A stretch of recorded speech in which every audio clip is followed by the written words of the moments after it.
लेकिन जब हम लेप्रोस्कोपी करते हैं तो ये एंड खुला रहता है। क्यों? क्योंकि HSG में थोड़ा पेन होता है, तो हल्का पेन की वजह से कई बार यहाँ स्पार्म हो जाता है और ट्यूब ब्लॉक आ सकती है। तो ऐसा नहीं कि HSG में ट्यूब ब्लॉक है तो वो 100% ब्लॉक है, ऐसा नहीं है। इसीलिए हम HSG के बाद लेप्रोस्कोपी करते हैं हमेशा, इसको कंफर्म करने के लिए। अगर यहाँ से ब्लॉक है तो लेप्रोस्कोपी में, अगर हमारी लेप्रोस्कोपी में ट्यूब पूरी ब्लॉक है, कोई भी डाई नहीं आ रही है, तो हमारी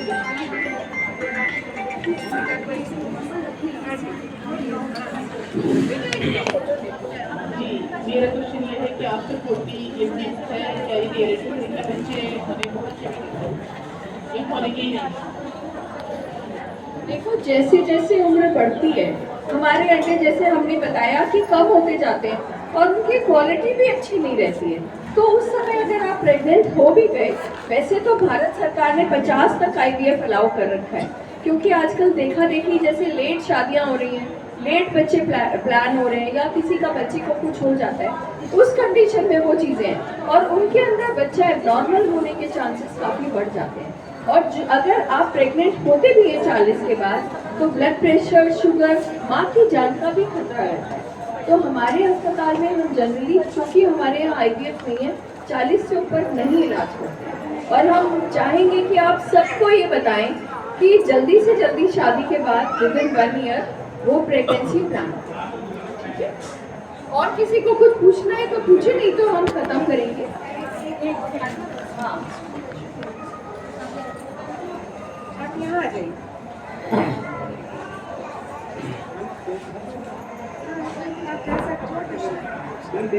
की जो है ना, एक ट्यूब है, जैसे कोई 10 साल पहले कितने परसेंट चला एक चला अच्छा, इसलिए वो सारे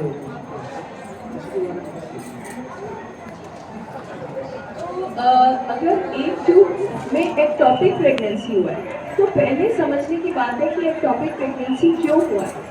इस ट्यूब, जो कि एक बाल के करीब पतली होती है, इसमें अगर कहीं पे भी सूजन, इन्फेक्शन होता है तो ये ट्यूब ब्लॉक हो जाती है और अंडा यहाँ से जाके यहाँ पे आपकी प्रेगनेंसी होती है, और वो अगर फूट जाए या बड़ा हो बच्चा यहाँ पे तो ब्लीडिंग हो जाती है। तो इसको हम एक्टोपिक प्रेगनेंसी कहते हैं।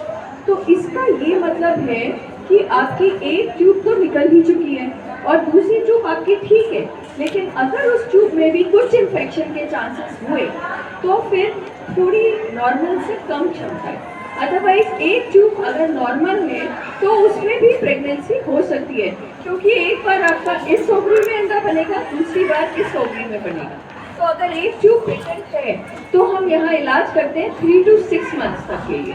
अगर फिर भी कुछ नहीं हो पाता, और कई बार हम दूरबीन के साथ, जैसे डॉक्टर साहब बता रही थी, करके देखते हैं और इसमें कुछ चिपका हुआ है या टीबी का लग रहा है या कोई दूसरी टाइप के इन्फेक्शंस लग रहे हैं, तो उसका इलाज करके कोशिश करते हैं।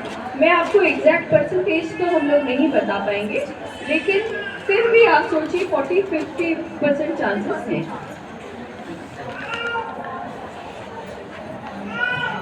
जैसे मुझे लास्ट ईयर प्रेगनेंसी जैसे हुआ था इनसे ट्रीटमेंट लेके, तो उसमें मेरा 1.5 मंथ तो रहा था प्रोसेस में।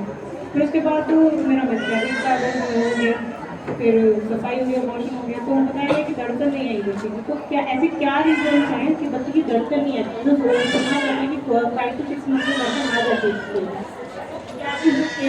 क्या वो हमारी कमी से थे या कुछ और थे? पहला बच्चा हुआ तो आपको ये बता दूं कि पहले बच्चे में ऐसा होना, एबॉर्शन होना, धड़कन नहीं आई, it can be common also, मतलब हर अगले मरीज को हो सकता है। उसके लिए कोई हम स्पेशल टेस्ट नहीं लिखते, it is like a natural process, हो सकता है। अब अगला बच्चा होने की जो क्षमता है, अगले बच्चे होने की नॉर्मल होने की क्षमता है, वो सब आपका वैसा ही है जैसे बाकी और तो आपके केस में कुछ ऐसा नहीं है, कुछ डिफरेंट टेस्ट की जरूरत है। आप भी कमी थी, बच्चे भी कमी थी। हाँ, आगे चल के अगर ऐसा ही 2-3 बच्चों में रिपीट होता है, तब जाकर के बनता है कि हम उसको टेस्ट करें या आपके या बच्चे को करें, ठीक है। और मुझे लगता है सब क्वेश्चंस हो चुके होंगे। अब मैं आपको एक चीज़ इम्पॉर्टेंट समझा रही हूँ कि हम इससे पहले कि डॉक्टर को अप्रोच करें कि हमें इलाज चाहिए, बच्चा चाहिए, 3-4 इम्पॉर्टेंट बातें समझें। पहली बात, अगर उम्र बहुत कम है, अगर आपकी उम्र 20 साल है, शादी को अभी 6 महीना हुआ है, तो थोड़ा सा टाइम दो। 1-2 साल कोई बड़ी बात नहीं है, 20 साल भी रुक सकते हो। ऐसे 20 साल में बच्चा करना बहुत ज़रूरी नहीं होता। तो सिर्फ घर वाले कह रहे हैं, रिश्तेदार कह रहे हैं, इसके लिए इतना उत्सुक होने की जरूरत नहीं है। बॉडी को भी थोड़ा सा टाइम दो, नेचुरल प्रोसेस से बेटर तो कुछ भी नहीं होता, ठीक है। नंबर 1। नंबर 2, अब हम अपने को भी देखें, हमें खुद पता चल रहा है हम बहुत कमजोर हैं, हम बहुत मोटे हैं दूसरों के मुकाबले, हमारा वजन इतना है, हमारी सांस फूल है, हमारा शुगर कंट्रोल में नहीं है, हमारा बीपी कंट्रोल में नहीं है। अगर हमें कोई भी ऐसी प्रॉब्लम है जिसके लिए हमें किसी और मेडिसिन के डॉक्टर की जरूरत पड़ रही है, तो हम डॉक्टर को बार बार बोले नहीं जी बच्चा, नहीं जी बच्चा, आप कुछ कर नहीं रहे, तो ये समझें कि पहले माँ को नॉर्मल होना पड़ेगा।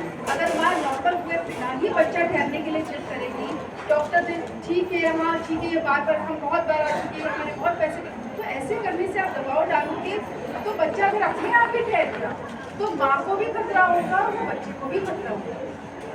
तो कोई भी इनफर्टिलिटी का प्रोसेस शुरू करने से पहले हम भी समझ लें कि माँ को नॉर्मल होना पड़ेगा, उसकी बाकी चीज़ें नॉर्मलाइज होनी पड़ेगी।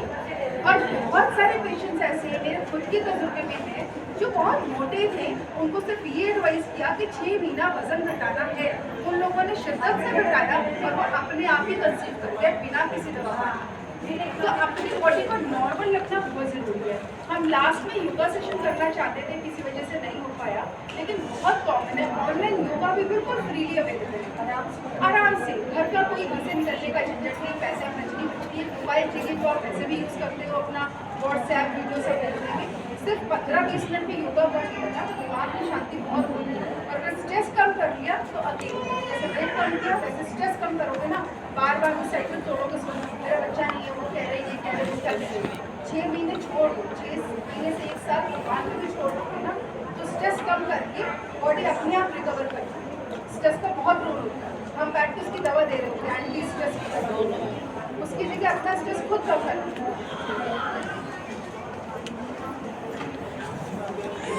तो डॉक्टर मीनाक्षी ने बहुत ज़रूरी बात बताई। और ये जो आप कागज़ लेके खड़े हैं, इसमें एक चेकलिस्ट है। हम सबसे बोलते हैं चेकलिस्ट क्या है, उसमें यही चीज़ें सारी बीमारी, TB, sugar, thyroid, diabetes, blood pressure, ये सारी जांचें करके हम पहले करते हैं कि आप नॉर्मल हैं या नहीं। क्योंकि अगर माँ ही नॉर्मल है तो बच्चा कैसे ठहरेगा, और अगर बच्चा ठहर गया तो उसके अबॉर्शन होने के चांसेस हैं, या माँ की जान के अपने खतरे हैं। तो जो चीज़ें हम लोगों ने अभी यहाँ सब लोगों ने बताई, उनका आप ध्यान रखें और अपनी सेहत का जनरली भी ध्यान रखें। बहुत ज़्यादा स्ट्रेस मत करिए, आप लोग हो जाएगा, भगवान जी पे भी थोड़ी चीज़ें छोड़, ठीक है। तो इसी के साथ हम आज का प्रोग्राम खत्म करते हैं। और हमारी IVF की सिस्टर्स जो हैं, दोनों सिस्टर्स को हम थैंक्स बोलते हैं। अंजना आप आगे आइए। ये हमारी अंजना मैडम है जो कि लैब टेक्नीशियन है, जो आपका IUI का सैंपल प्रिपेयर करती है। हमारे 2 SRs डॉक्टर नैन्सी और डॉक्टर निशा, ये लोग बच्चे दोनों आपका अल्ट्रासाउंड रोज करते हैं और पूरी आपकी जांचें करते हैं, ठीक है। और हम 3 लोग, 4 लोग, डॉक्टर अर्चना, डॉक्टर विकी, डॉक्टर मीनाक्षी और मैं डॉक्टर खुशी, हम सारे लोग आपके लिए हमेशा रेडी हैं।